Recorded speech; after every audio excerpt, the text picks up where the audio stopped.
자, 이게 지금 뭔지 알죠? 네, 얘 뭐죠? 알 것 같은데?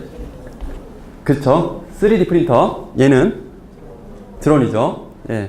자, 3D 프린터 드론, 이거.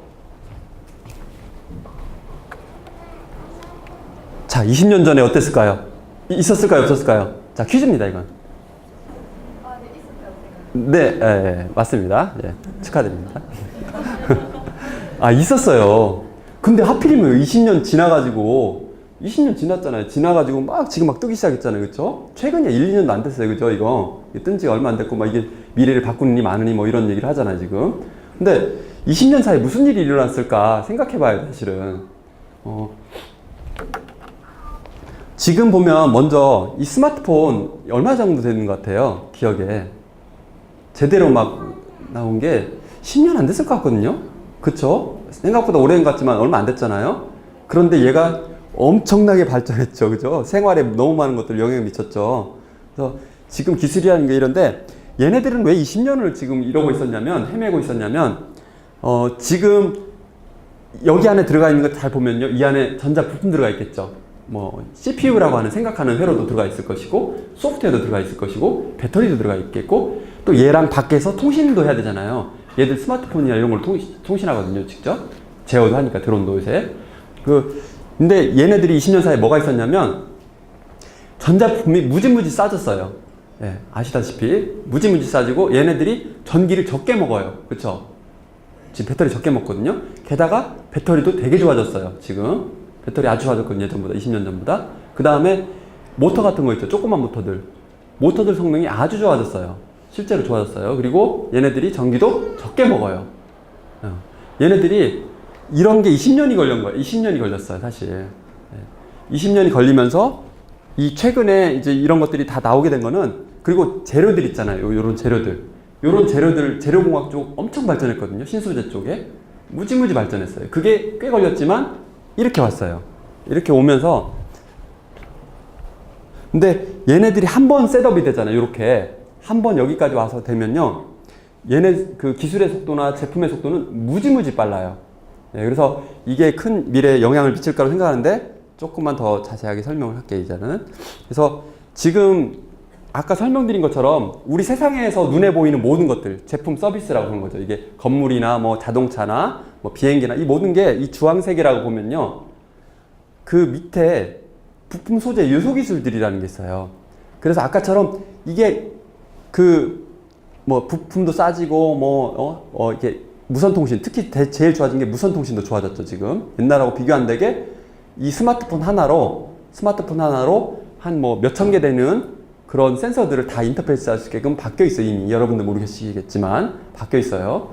그래서 그만큼 부품 소재 요소 기술들이 다 발전하면 그 다음에 어느 제품이 확 나오기 시작해요. 그 다음에는 속도가 무지무지 빨라요. 근데 여기 부품 소재 요소 기술 이것들은 순수과학에서 하는 게 조금 더 많아 보여요, 기여를. 그래서 순수과학이 더 중요하다고 저는 개인적으로 봐요. 물론 공대가 훨씬 많아서 제품 만들어야 되니까 많이 있긴 하지만, 그래서 순수과학 관심 있는 학생들은 자부심도 많이 가져야 되고요. 중요한 분야인 것 같아요. 이쪽 부분에서 떠받쳐주지 못하면 여기가 생각보다 늦어요. 예, 다 공학에 사는 것 같지만 전혀 그렇지 않더라고요. 그래서 부품 소재 요소 기술들이 이렇게 많이 가고, 그 다음에 요새 아까 그랬잖아요. CPU들이나 전자품이 너무 싸지고 무선 통신이나 이런 게 너무 좋아지다 보니까 어떤 일이 생겼냐면 그냥 아무데나 그냥 CPU들 다 넣어버렸어요. 그래서 이제 앞으로는 의자마다 다 넣을 거 아니에요. 그렇죠? 사물 인터넷 되면 의자마다 넣고 문마다 다 달고 센서들을요. 지금은 자판기 같은 건 다 들어가 있잖아요. 대부분. 많이는 아니지만 대부분 들어가 있는 게 많아요. 최근에는. 그래서 자판기 같은 데도 다 CPU 들어가가지고 무선 통신해가지고 알려주죠. 뭐 이렇게. 다 떨어졌습니다. 예를 들면. 그렇죠? 쉽게 알 수 있겠죠. 그런 것처럼 버스 같은 건 다 돼 있잖아요. 이제 지금은 아시다시피. 그런 것처럼 지금 이게 전자품들이나 배터리나 이런 것들이 다 좋아지다 보니까 모든 제품에 이 의자에 뭔가 조그만 센서가 들어가도요. 거의 CPU 조그만 거 들어가고 소프트웨어도 아주 작은 거라도 올라가요. 그래서 모든 곳에 소프트웨어가 필요하다 보니까 소프트웨어가 매우 중요해진 것 같아요. 예, 소프트웨어가 많이 들어가니까 그런 것 같아요. 제가 보기에는. 소프트웨어가 많이 쓰일 수밖에 없어요. 구조가. 계속해서. 지금 보는 이제 이 교육 쪽에서 대부분의 이제 단어들이 많이 나왔지만 어쨌든 저희가 보기에는 공학기술교육이 가장 중요하다라고 봤어요. 왜냐하면 산업계 자체가 재편되고 있으니까 훨씬 더 많은 인력들이 그쪽으로 필요할 거고, 예, 거기에 대한 대응들이 필요할 거라고 보여집니다. 이거는 작년 휴보 대회 우승했던 장면인데요. 자랑하려고 하는 건 아니고요. 얘기 드리고 싶은 게 있어서. 소리가 없습니다. 집중하시기 좋을 겁니다. 자, 얘가 스스로 운전해서 지금 내린 거예요. 지금 진짜 스스로 운전한 겁니다. 길 따라가면서. 운전대 돌리는 거 생각보다 힘들어요, 로봇이. 운전대 돌려요, 진짜 얘가. 그 다음에 특이한 행동을 하고 있죠. 특이한 행동을 하고 있고, 예, 그 다음에 예, 문을 열고,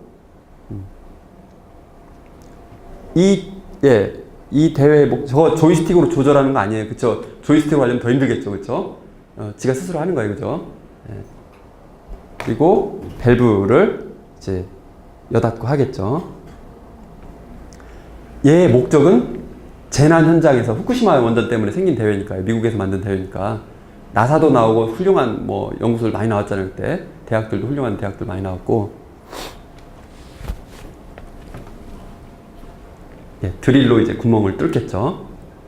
재난 현장에서 있는 후쿠시마 원전 가가지고 사실 로봇들 다 들어가서 실패했잖아요. 고생만 하고 아무런 효과도 못 내고. 예.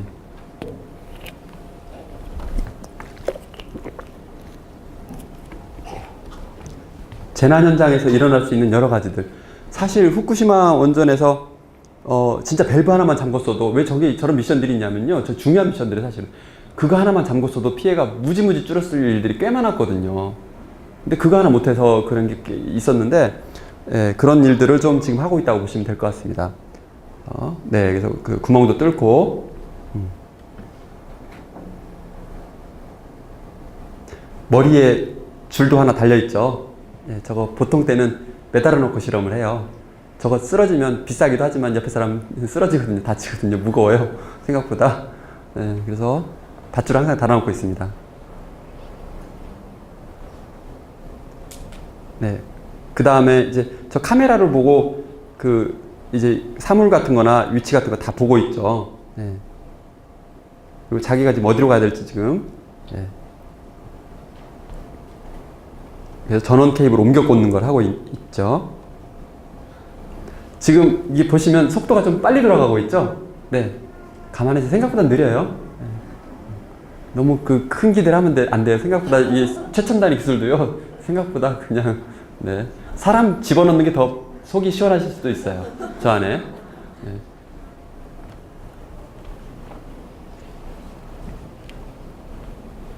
네. 그래서 저기 넣고 이제 전원을 옮겨 꽂는 거죠. 네. 나름 제 입장에서는 고민 많이 하고 있을 겁니다. 네. 사람 너무 쉬운, 저희 로봇을 연구하다 보면요, 사람 정말 기적이에요, 기적. 사람이 손가락 하나 움직이는 것조차 엄청난 잘 만들어진 존재 같아요. 예, 기가 막혀, 사람은. 예, 비교할 수 없어요. 네. 막 애쓰고 있죠. 그래서, 자, 이제 여기서 아주 하는 행동을 잠깐 봐주세요. 지금 장애물들이 많죠.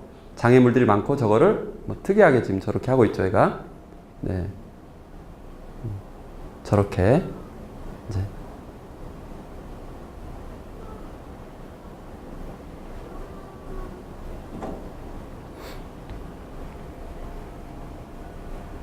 예, 이제 마지막 계단을 올라가면 이제 그 현장을 빠져나오는 겁니다. 현장을 빠져나오면서 이제 미션이 끝났다고 이제 스스로 생각하는 거죠. 이제 그래서 경기가 끝나는 겁니다. 저기 위에 올라가면 이제 저기 예. 그 시간 기록을 재는 겁니다. 저기서는 시간. 저 미션들을 빨리 그리고 잘 완수를 해야 됩니다. 반드시 완수해야 되고 끝내야 되고 시간, 최소 시간. 그래서 여기서 특이한 행동을 했죠. 방금 보신 분 봤겠지만 몸 앞뒤가 확 돌아가 버렸죠. 180도 그렇죠? 네.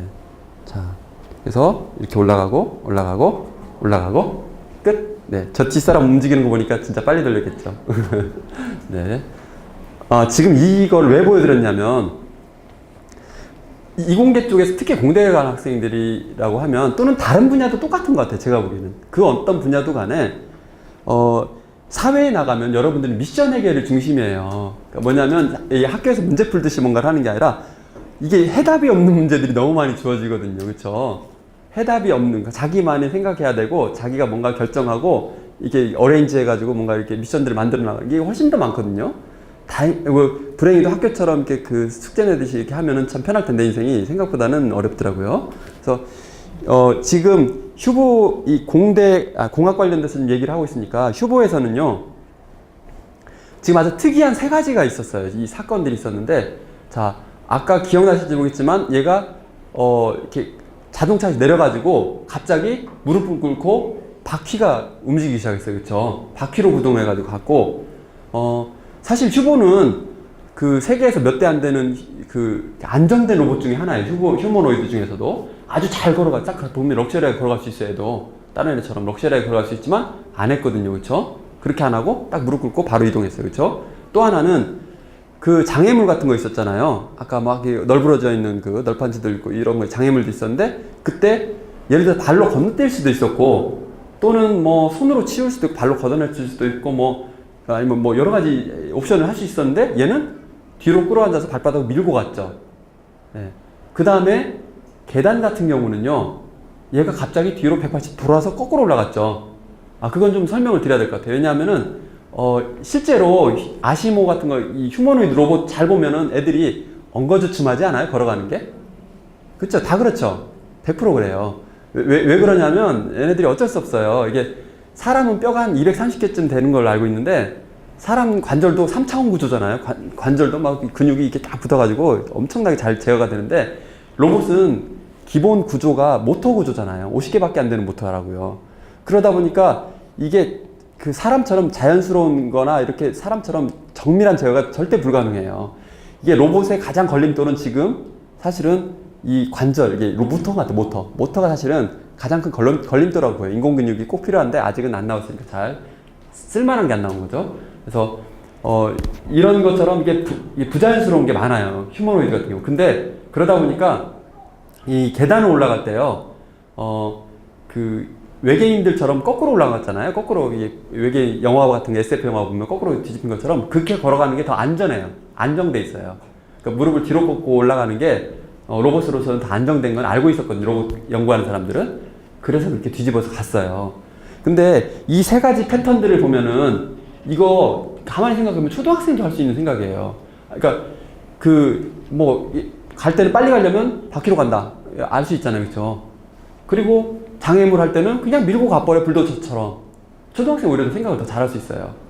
예, 그리고 계단 올라가는 건 좀 어려울 수는 있겠다. 근데 재밌는 생각이니까. 어쨌든. 근데 이런 재밌는 생각들을 오히려 공학자들이 못해요. 그 20몇 개 나오는 팀들 중에서 저렇게 휴보처럼 저런 특이한 생각을 하거나 이런 곳들이 물론 있었긴 했지만 많지 않았어요.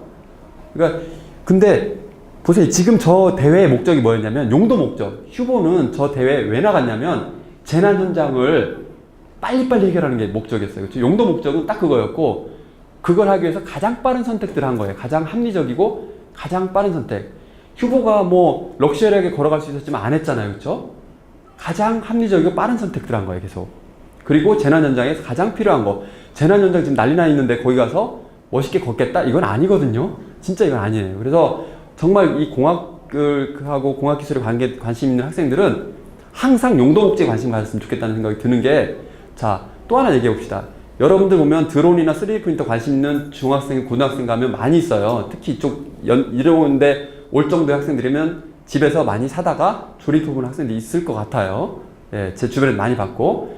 근데 저는 얘기하고 싶은 게 뭐냐면, 드론 3D 프린터 드론 같은 게 2, 3만 원이면 중국에서 사요. 보니까 싸요. 사가지고 날려볼 수도 있잖아요. 스마트폰으로 해서. 그리고 3D 프린터도 마찬가지로 몇십만 원이면서 싼 것들은 몇십만 원짜리도 있어요, 이미. 근데 계속 그 학생들이 관심 있거나 이공계, 특히 공대 사람들조차도 뭘 관심 있냐면 저거 어떻게 만들지에 관심을 너무 많이 가져요. 휴보도 사람들이 봤을 때는 저걸 어떻게 만들었지? 이런 쪽으로만 봐요. 그런데 저걸 어떻게 사용하지? 저걸 왜 쓰지? 어디다 쓰지? 이런 쪽으로 보는 게 너무 작아요. 우리 재난대회 20몇 개 나와 있던 그 팀들조차도 공학을 했던 사람들인데조차도 이게 재난대회인데 무슨 목적이었지 이게? 이거를 간과한 분들이 많은 거예요. 용도 목적. 예. 그래서 드론이나 3D부터 관심 있는 학생은 제가 권고하고 싶은 건 뭐냐면 많은 것들을 제작하고 막 그 안에 회로 부품도 관심 있고 뭐 이게 원리가 뭐 이런 거 관심 있는 거 하는 건 좋긴 한데 그 관심은 최대한 줄이시고요. 오히려 얘를 어디다 쓰지? 어디다 쓰지? 드론 같은 경우는 예를 들면은 뭐 밤에는 어떻게 할까? 물속에선 갈 수 있을까? 아니면 지하는 어떻게 내려가지? 그럼 13층에는 어떻게 가야 되지? 뭐 이런 거 있죠. 드론들. 그리고 배터리가 떨어지면 어떻게 해야 되지? 아니면 서로서로 부딪히지 않으면 어떻게 해야 되지? 용도 목적에 대해서 계속 깊이 있는 관심을 하잖아요. 그리고 그런 걸 중심으로 해서 여러분들이 만약에 자료를 막 찾잖아요. 인터넷에 잘 찾고 관심 가잖아요. 그러면 그게 자기 진로 진학에 훨씬 도움돼요. 진로 지나갈 때 말거리 생길 거예요. 충분히. 그리고 여러분들이 나중에 공대를 가거나 아니면 산업체를 가도 훨씬 더 그게 도움이 돼요. 실제로. 경제적으로도. 여러분들이 뭔가를 계속 엔지니어 같이 막 뭔가를 어떻게 개발해야 되겠다. 뭐 이런 언어를 써야 되지. 이런 걸 만들 수 있지. 뭐 이런 것들은요. 그냥 보고 그냥 넘어가면 되는 거예요. 필요할 때 만들면 돼요. 그리고 생각보다 요새는요. 워낙에 전자부품들이나 소스들, 소프트웨어들이 소스가 잘 공개돼 있어요. 여러분들이 뭐 그렇게 고민하지 않아도요. 지금 뭐 고등학생 때 관심 있어서 뭔가 개발하는데 난 몰라서 못하겠어. 뭐 이런 생각을 하는데 필요 없어요. 왜냐하면 대학교 가면요. 지금 고등학생 수준에서도 충분히 많은 걸 찾을 수 있어요. 너무나 많이 잘 돼 있어요. 지금 우리랑 달라요. 우리 20년 때는 그게 힘들었어요. 집행식기 하나 만들려고 해도 우리가 거의 6개월 이상 하나 걸렸거든요. 그 회로 하나 조그만 거 만드는데 지금은 그 정도 만들려면 공개된 소스들이 많아가지고 일주일이면 고등학생도 심지어 관심 있어 할 수 있어요. 그 정도까지예요. 그러니까 더 중요한 건 여러분들이 재밌는 생각이 중요하다는 얘기예요. 아까 그 대회에서 세 가지 사항들은 재밌는 생각이었지 공학적 생각이 아니에요. 예. 이 제품, 그래서 설계 디자인이 중요하다고 계속 얘기하는 건 공대를 간다는 건 제품, 예. 어떤 용도 목적 중심으로 계속 생각하는 습관을 가지고 계시는 게 경제적으로, 현실적으로 도움이 많이 됩니다. 여러분들. 예. 미래 준비하는 데 도움 될 거고. 뭐, 이건, 예, 영어로 돼 있는데, 뭐, 전혀 그림만 보셔도 되고요. 저희, 예.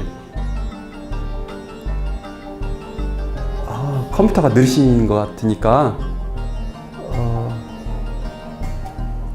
언젠가는 네, 그러니까 얘는 뭘 것 같아요? 근데 지금 상황에서는 추측이 가능할 것 같죠?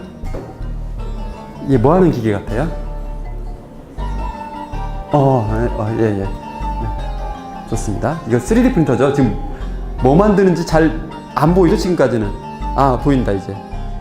뭐 만드는지 보이시나요?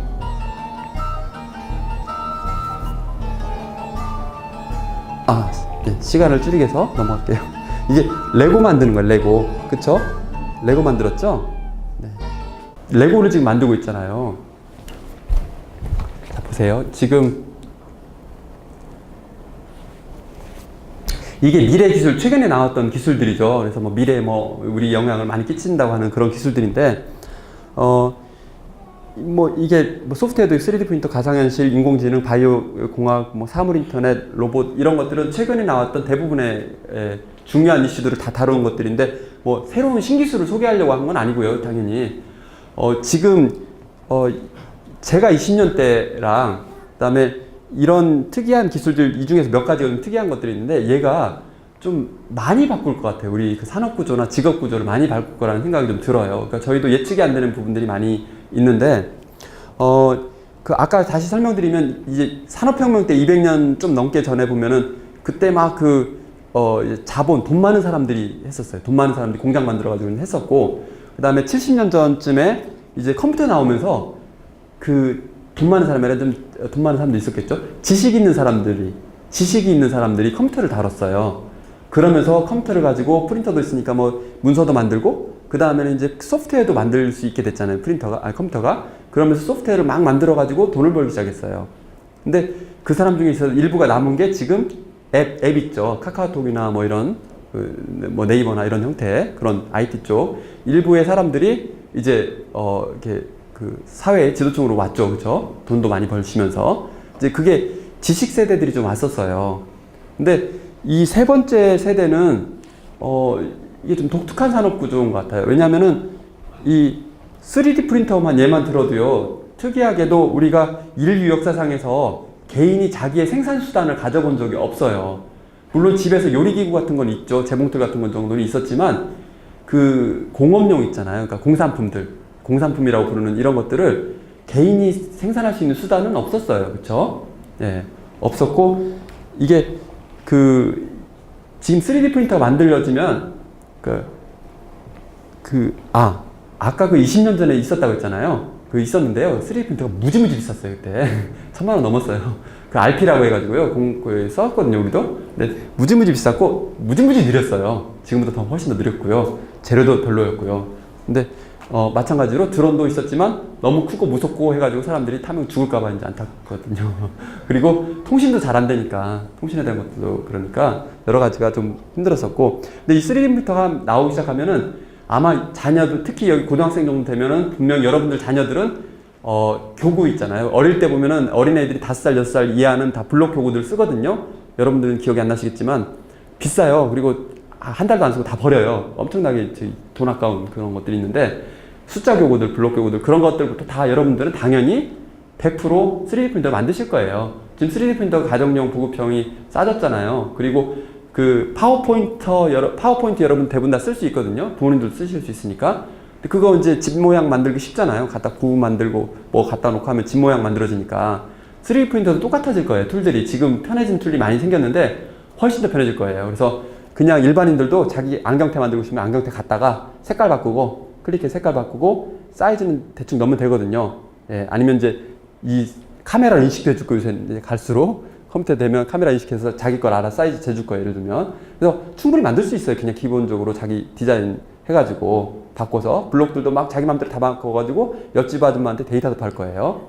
예, 그런 식으로. 근데 그런 것처럼 이 개인 생산 시대가 열린 게 처음인 것 같아요. 이건 아주 특이한 일이에요. 사실은 저게 신기한 기술이 문제가 아니라 사실 우리가 학교를 다니는 목적이나 직업을 갖는 목적은 경제적으로 자기 생활을 유지하기 위해서 하는 거거든요. 그래서 뭔가를 자기가 이 생산수단을 가져서 뭔가를 팔 수 있다고 하면은, 팔아서 자기 생활이 유지된다고 하면은, 약간 교육의 목적도 달라요. 공교육이 태동된 거는 200년 전에 산업혁명 하면서 그 농장에 있던 그 분들의 자녀분들을 어디다 둘 데가 없었거든요. 그래서 학교를 만들었거든요. 그래서 학교 안에서 학생들이 교육 받아가면서 산업체 인력 양성으로, 기관으로 되어 있는 게, 물론 산업체뿐만 아니라 사회 인력 양성이죠. 산업체와 사회 인력 양성으로 온 게 이제 공교육의 지금 현재 모습이잖아요. 근데 지금 이런 새로운 기술들은 개인 생산 시대나 또 개인 생산 시대가 오면서 뭔가 일부는 변할 것 같아요. 전체가 다 흔들리진 않을 거예요. 공교육은 계속 갈 거라고 보고 있고, 중요하다고 보니까 저도 공교육을 좋아하니까요. 근데 일부는 좀 흔들릴 것 같고, 그 다음에 사물 인터넷 같은 경우도, 이 사물 인터넷이 뭐냐면, 사물 인터넷은 말 그대로 모든 곳에, 모든 사물에 인터넷을 심겠다는 건데요. 이유는 단순합니다.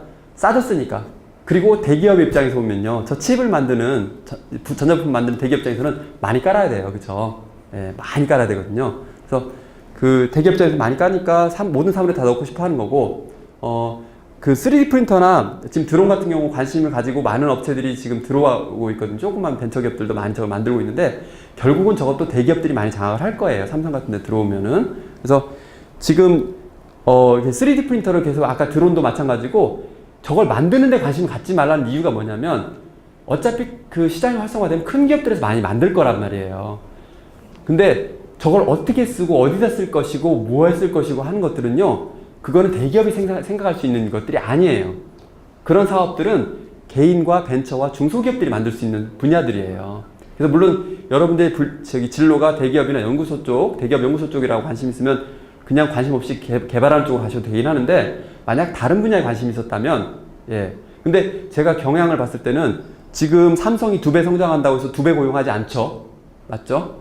예. 그러니까 고용 경직의 시대가 왔잖아요, 이미. 그러니까 이게 무슨 뜻이냐면, 대기업에서 흡수할 수 있는 그게 그 자동화되고 막 이러면서 갈수록 조금 더 힘들어져요. 그 얘기는 뭐냐면, 반드시 어떤 인력들은 서비스업이나 아니면 자기만의 뭔가를 아이디어를 내서 뭔가를 할 수 있는 영역들의 그 직업 쪽의 영역이 많아질 거라는 거는 확률상 그렇게 예측이 되거든요. 그래서 이 3D 프린터든 새로운 기술들이 나오면 그걸 어떻게 개발하고 만들 것이냐고는 계속 말씀드린 거지만, 어떻게 쓸 것이냐, 뭐에 쓸 것이냐, 이러다 보면요, 자기가 뭔가를 할 수가 있는 여건이 생길 수 있어요. 충분히. 그거를 돈으로 자기가 만들 수도 있고, 특히 3D 프린터는 충분히 가능하다고 봐요. 3D 프린터에 만드는 것보다는 저걸 써서 뭘 만들지? 그럼 획기적인 어떤 재밌는 아이디어를 많이 넣어서 어떤 시리즈를 만들어 볼까? 그럼 그 분야에서 자기가 전문가가 돼요. 확실하게. 그래서 그 지식 세대를 넘어서서 창의 세대, 창의성이 중요하다고 얘기를 막 많이 떠들었고 그랬지만, 최근까지만 해도 창의성이 많으면 대기업 가면 구박받았어요. 이 세대가. 그렇지만 그게 산업 구조가 안 받쳐졌으니까 그런 건데 지금 여기 세대들은요 창의적인 생각이 있으면 진짜 경제적으로 도움이 되는 세대인 것 같아요. 그래서 창의성의 세대가 진짜 오는 것 같은 생각이 들어요. 그리고 사물 인터넷만 해도 수많은 곳에 깔고 나면 무슨 일이 있냐면 대기업들이 많은 곳에 깔겠죠. 그러고 나면 무슨 일이 있냐면 예를 들어서 저게 학교에 깔렸을 때랑 아니면 버스에 깔렸을 때랑 아니면 뭐 산에 깔렸을 때 산에도 깔릴 수 있으니까요. 그러니까 모든 곳에 응용이 다 달라요. 근데 대기업들은 그것까지 생각 못 해요, 그냥. 그러니까 많은 벤처 기업들과 개인들과 또는 중소기업들이 뭐 할 거냐면 그걸 갖다 어떻게 쓰지에 대한 것들 서비스를 만들기 시작할 거예요.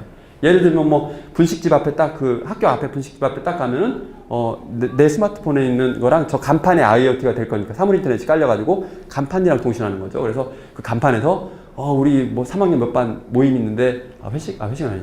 모임 있는데 이제 뭐 모이세요. 너네 뭐 이러면서 너 어디가 그러면서 이제 부르겠죠. 예를 들면 그런 것처럼 정말 다양한 예가 생겨요. 우리가 데이터 폭주라고 하지만 사물 인터넷 깔리기 시작하면 폭주가 훨씬 더 많아질 거예요. 네, 그래서 그러니까 우리가 예측이 안 되잖아요. 지금 저도 예측이 안 되거든요. 그러니까 그때는 뭐냐면 재밌는 생각, 창의적인 생각이란 말이에요. 다. 지금 이 기술도 보면요, 가상현실도 보면은 이게 뭐 안경 쓰고 막 이런 거 있잖아요. 뭐 안경 쓰고 뭐 이렇게 보고 신기하고 보는데, 자, 그 안경은 마이크로소프트에서 만든다고 쳐요. 또는 뭐 구글에서 만든다고 쳐요. 그러면은 이걸 어디에 쓰느냐는 훨씬 더 예가 많아요. 이걸 가지고 컨텐츠를 뭐 새로 담아내고 서비스를 만들어 가는 거는 재밌는 생각 가진 사람이 더 중요한 거예요. 그러니까 지금까지 20년 전에 이 산업 구조를 보면은요, 개인이 뭔가 재밌는 생각을 해도요, 밖에 물건으로 만들기가 힘들었어요. 3D 프린트 보세요. 내가 재밌는 생각 가지고 있으면요, 바로 할 수 있어요. 그렇잖아요. 물건 만들 수 있어요. 공장 안 만들고 사람 고용 안 해도 돼요. 유통업체 신경 안 써도 돼요. 그쵸? 네. 그런 것처럼 이게 특이한 구조들이, 이 산업 구조가 특이한 게 생긴 거예요, 지금. 그래서 저희도 예측이 안 되고 창의성이 중요한 시대가 온 것 같아요. 그래서 이 가상현실만 봐도 아까 왜 그랬잖아요. 이걸 가지고 어디다 쓰는지 다양한 예들이 있거든요. 저 안경 어떻게 만드는지 고민 안 해도 되는 것 같아요, 제가 보기에는. 예, 그 고민보다는 어디다 쓰느냐 고민을 많이 하는 게 좋을 것 같고, 진짜 재밌는 생각이 있어서 기존의 안경과 다르게 만들고 싶다라는 생각이 생길 수도 있어요. 근데 그건요, 만들면 돼요. 생각보다 그렇게 어렵지 않아요. 개발이 어려운 게 아니라, 휴보도 그랬잖아요. 그 대회에서 1등 한 거는요, 그 휴보라는 것 자체를 몸체를 만들기 힘든 게 아니라 어떻게 재밌게 생각해서 미션 목표로 만들고 재미있는 창의적인 생각을 했지, 이게 더 이슈였지. 예, 그 하이테크는 그 설계 디자인에 있다는 뜻이에요, 계속. 예. 그리고 뭐 바이오공학이든 뭐 인공지능도 마찬가지고, 인공지능 요새 뭐 알파고 뭐 이런 특이한 분들이 많이 나왔지만, 예. 이제 인공지능 나왔으니까 짧게 얘기하면, 인공지능은요, 생각보다 개인이 또는 벤처가 또 중소기업이 참여할 수 있는 영역은 조금 작아 보이고 아까처럼 똑같아요. 그러니까 여기서도 이거는요, 누가 만들 거냐면 대기업들이 많이 만들 거예요. 왜냐하면 컴퓨터도 많이 필요하고요, CPU도 많이 필요하고, 그 다음에 인공지능에서 조금만 더 설명을 드리면요, 인공지능이 뭐 한 거냐면 말 그대로 인공지능이잖아요. 그 사람의 머리에 있는 신경회로망 있죠. 뉴런들 있죠, 뉴런. 너무 짜증나시겠다. 뉴런들 있는 거, 이런 것들이 연결하는 그거. 뭐냐면 뉴런은 뭐 하는 거냐면 쉽게 이 센서들이, 눈이나 이런 데 센서들이 들어가고, 그 다음에 움직이는 기관 있잖아요. 팔다리, 말하는 거, 이런 거. 이런 것들이 서로 연결해주는 게 뉴런이잖아요. 그렇죠? 그게 초기화가 뱃속에서 되는 거. 엄마 뱃속에서 딱 얘가 초기화 되잖아요. 뉴런이. 아, 나한테는 눈 달렸고, 뭐 달렸고, 그 다음에 근육도 달렸네? 뭐 이러면서 이제 그때 입력기관과 출력기관이 이제 셋업 되는 거거든요. 근데 이 중앙에 있는 요거를 그대로 모델링한 게 인공지능이에요. 자, 인공지능 지금 알파고가 나오는데 이게 딥러닝이라는 알고리즘 써요. 딥러닝. 근데 그게 20년 전에 그런 개념이 없었냐? 당연히 있었겠죠. 뉴럴 네트워크라고 그때 용어를 썼고요. 그래서 있었어요. 근데 지금 딥러닝은 상당히 모델링 봐도 잘 돼 있어요. 그러니까 옛날 뉴럴 네트워크하고 비교가 안 되게 모델을 아주 잘 수학적인 거거든요. 이게 뭐 이렇게 수학으로 잘 모델링 함수 막 배열 막 써가지고 하는 거라고 생각하시면 될 것 같은데, 어쨌든 그런 것들이 아주 잘 돼 있어요. 그러다 보니까 사람을 이렇게 잘 모델링 할 수 있게 되는데, 알파고 대회할 때도 저는 이제 인공지능 아주 20년 전에 했던 사람이죠. 근데 그걸 봤을 때 지금 딥러닝 알고리즘도 봤으니까 느낌을 봤을 때는 1000대 써서 그 알고리즘 쓰면 당연히 이기지라고 생각했어요. 지는 게 이상하다라고 생각했어요. 이게 알파고가 뭐 대단한 성능이나 뭐 이런 게 문제가 아니라 당연한 논리적인 것 같아요. 사람은 바둑이라는 게 뻔한 거고 그다음에 여기서 사람 들어가고 나가고 하는 모델링이 그렇게 잘 해놨기 때문에 당연히 천재 쓰면은 당연히 잘 나오는 게 안 나오는 게 이상한 거라고 생각이 됐었거든요.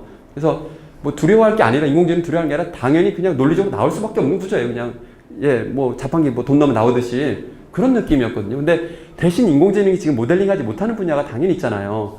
자유의지나 아니면 뭐 이렇게 그 감정적 결정들 이런 거는 논리적이지가 않아요. 모델링이 안 돼요, 사실. 그게 중요해요. 그러니까 모델링이 안 되는 뇌의 영역이 사실은 꽤 많아요. 그래서 우리는 모델링된 영역만을 결과만 봐서 막 인공지능이 대단한 것처럼 막 대단한 일을 할 것처럼 느껴지지만 사실 논리적이지 않은 영역들 우리도 모델링이 안 된다는 거죠. 논리적일 수도 있죠. 근데 모델링 못한 거죠, 우리도. 근데 모델링 못한 영역이 훨씬 더 넓기 때문에 그 영역들은 못 다룰 거예요. 그래서 뭐 직업이 막 사라지네 뭐 이런 것들이 있지만 물론 사라지는 영역이 있을 것 같아 당연히. 근데 사람과 관계되거나 좀 더 논리적이지 않은 판단들을 많이 해야 될 곳이 많거든요. 사람들은 그런 서비스 영역 특히 그런 쪽은 영향을 덜 받을 거라 거의 안 받을 거라고 저는 개인적으로 보고 있어요. 개인적인 의견입니다. 그래서 인공지능에 대해서 너무 이렇게 두렵거나 이런 게 아니라 너무 당연한 거라고 봐요. 저는 두려워할 이유도 없고. 그래서 어쨌든 인공지능 같은 게 나오면은 이제 이걸 갖다가 당연히 잘 풀어낼 수 있는 얘가 잘 풀어낼 수 있는 영역이 꽤 많거든요. 입출력이 너무 명확한 경우는 잘 풀었어요. 아주 잘 풀어내요, 얘가. 그래서 그런 경우들은 이걸 어디다 쓰지에 대한 것들을 생각하라는 뜻이에요. 계속 어디다 쓰지? 뭐에 쓰지? 어떻게 쓰지? 그럼 이거 쓰다 보면 무슨 문제가 생길까? 이런 것에 관심을 계속 가졌으면 하는 게 그래서 그 여기를 전체적으로 이해하는 거는 창의성이 진짜 중요한 세대가 온 것 같다. 뭐 이런 겁니다. 그래서 이거는 뭐 서울 카이스트, 서울대, 연대, 고대 뭐 이런 학과들에 대한 건데 결론적으로는 공대 관련된 학과가 참 많다. 융합된 학과들, 특히 공학하고 갈수록 많아진다 된 거고 이걸 끝으로 이제 마지막으로 좀 설명을 드릴게요. 얘는 이제 진로잖아요. 우리 진로 레시피로 진로에 대한 걸로 왔으니까 이거 고등학생들 봤죠? 당연히 했죠. 이거 적성 검사인가 이걸 하죠. 그래서 실제 뭐 탐구형, 예술형, 사회형, 기업, 관습형 뭐 이 6가지 항목으로 대략 나눠진다고 하는데. 뭐 예상하시다시피 요 카이스트는 탐구형과 실제형이 좀 많죠.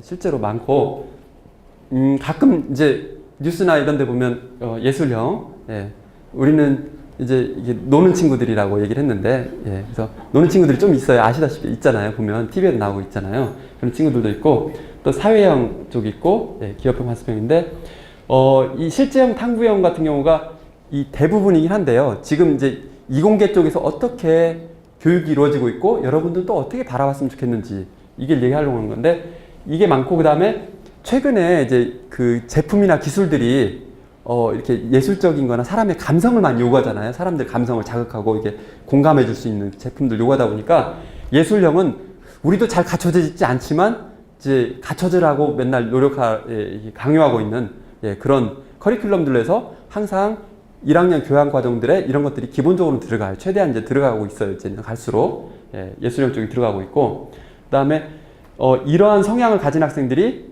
어떻게 했으면 좋겠냐고 해서 지금은 기업형 마인드를 가졌으면 하는 것이 공대에서 교육 커리큘럼들이 바뀌어가고 있어요.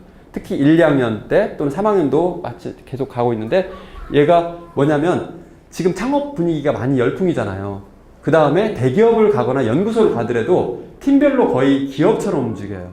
경쟁이 장난 아니에요. 그쪽 안에서도. 그러다 보니까 이게 어떤 벤처를 만들려는 뜻이 아니라 기업형 마인드를 가져야 된다. 어느 조직에 가든 이제는 분업화된 조직이라서. 그래서 기업형 마인드를 많이 갖도록 이런 커리큘럼들이 계속 들어가고 있고 심지어는 이제 3, 4학년 가면은 창업 과정들이 많이 들어가죠 또. 그래서 이런 성향을 가진 학생들이 이렇게 하게끔 하는 게 현재 공대의 교육 추세인 것 같아요. 근데 여러분들하고 관계없는 얘기를 왜 했냐면 지금 이 관습형이나 뭐 예술형이나 사회형 이런 학생들이 카이스트에 없을 것 같냐 하면은 당연히 있겠죠. 있어요. 충분히 있고. 근데 제가 이제 이 박사까지 하고 나서 이제 성향들을 이렇게 쭉 보니까 어떤 친구는 진짜 막 그 고위 공무원 같은 친구가 있어서 걔 앞에 가면 막 주눅 들어요. 막 무섭고 막 내가 혼날까봐 얘한테 뭐 그런 애도 있거든요. 그래서 그리고 어떤 아이들은 정말 흔히 말하는 뭐 날라리 막 이렇게 즐겁게 노는 아이들도 있었고 근데 다양한데 그런 아이들이 있잖아요. 그런 아이들이 논문 같은 걸 내고 뭐 어떤 결과들을 내고 또는 산학 협력 과제들 같은 결과물을 내는 걸 보면은요, 훨씬 더 가치 있는 걸 많이 내요. 근데 당연하다고 생각했어요. 이걸 제가 이 강연을 하면서도 많이 느꼈는데, 당연한 게 이 제품이나 기술은요, 사람들한테 팔리는 거잖아요. 그러다 보니까 어떤 제품은 예술적 감각이 좋아야 되고요. 그러니까 사람의 감동을 얻으려면 사회적인 관점에서 많이 바라봐 줘야 되고, 또 어떤 거는 또 보수적이어야 돼, 상당히. 제품 자체가, 기술이. 그런 경우도 있어요. 그래서 그 분야, 그런 성향을 가진 학생들도 결과를 보면 오히려 더 가치 있는 거를 많이 내요, 실제로. 예.